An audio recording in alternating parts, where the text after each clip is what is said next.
Est-ce que vous pouvez me définir un peu ce que vous faites, ce que signifie le terme prospectiviste?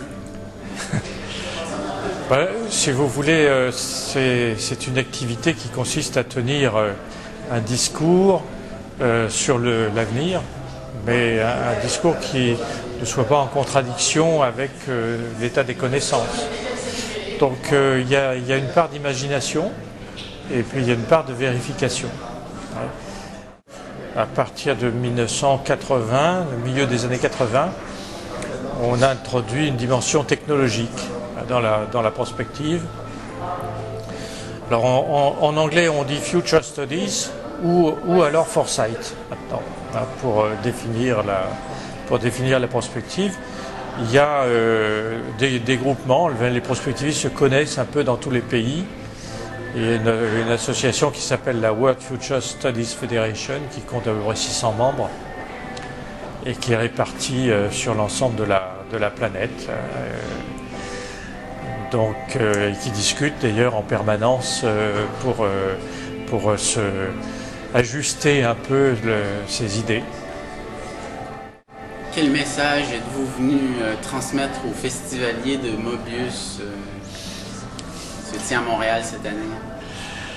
Alors si vous voulez, Mobius, c'est au fond le multimédia et les créations, les jeunes créations du multimédia qui rencontrent des développeurs et tous les gens qui sont intéressés par ces créations-là.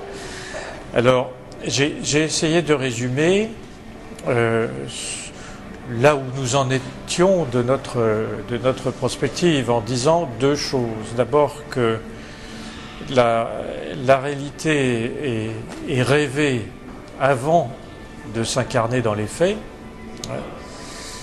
J'ai pris un exemple qui est un petit peu osé en disant que dans les années 80, tout le monde regardait Dallas à la télévision et maintenant on a Dallas en vrai aux États-Unis avec tout l'attirail, le chapeau de cow-boy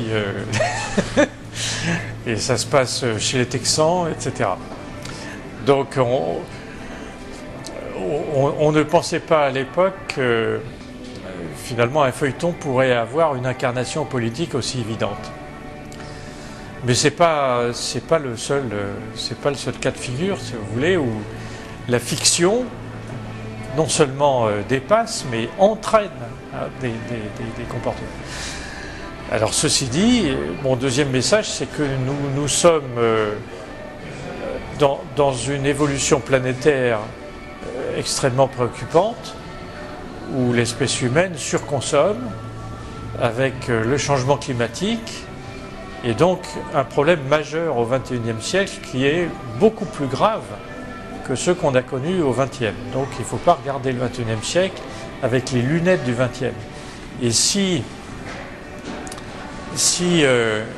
les comportements sont rêvés avant de se réaliser, eh bien, moi je fais le vœu que les auteurs du multimédia rêvent la résolution des difficultés dans lesquelles nous sommes.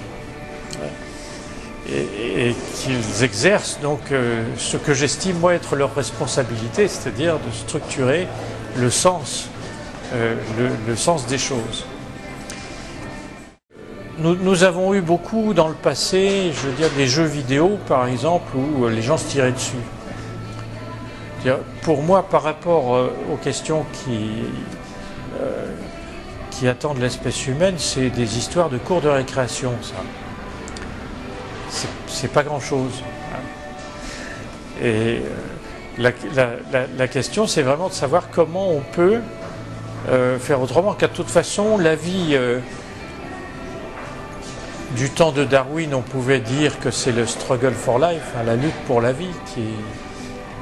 Mais aujourd'hui, on sait que la vie est faite de coopération. Du temps de Darwin, on ne savait pas que nous étions faits de cellules. Or, nous sommes chacun faits de 1000 milliards de cellules qui coopèrent entre elles. Et avant nous, il y avait des êtres monocellulaires. Donc, il y a des cellules qui se sont mises à coopérer. Elles ne se sont pas tuées mutuellement, elles se sont mises ensemble pour faire quelque chose de plus grand. Bon, alors aujourd'hui, on est encore avec des États-nations qui continuent à se chamailler, n'est-ce pas, sur des bouts de cailloux pour savoir si telle île appartient à telle, etc. C'est la cour de récréation, ça. Des histoires qui n'ont plus lieu d'être, c'est des vieux machins. C'est arrivé souvent dans l'histoire de l'humanité, dans l'histoire du règne animal aussi.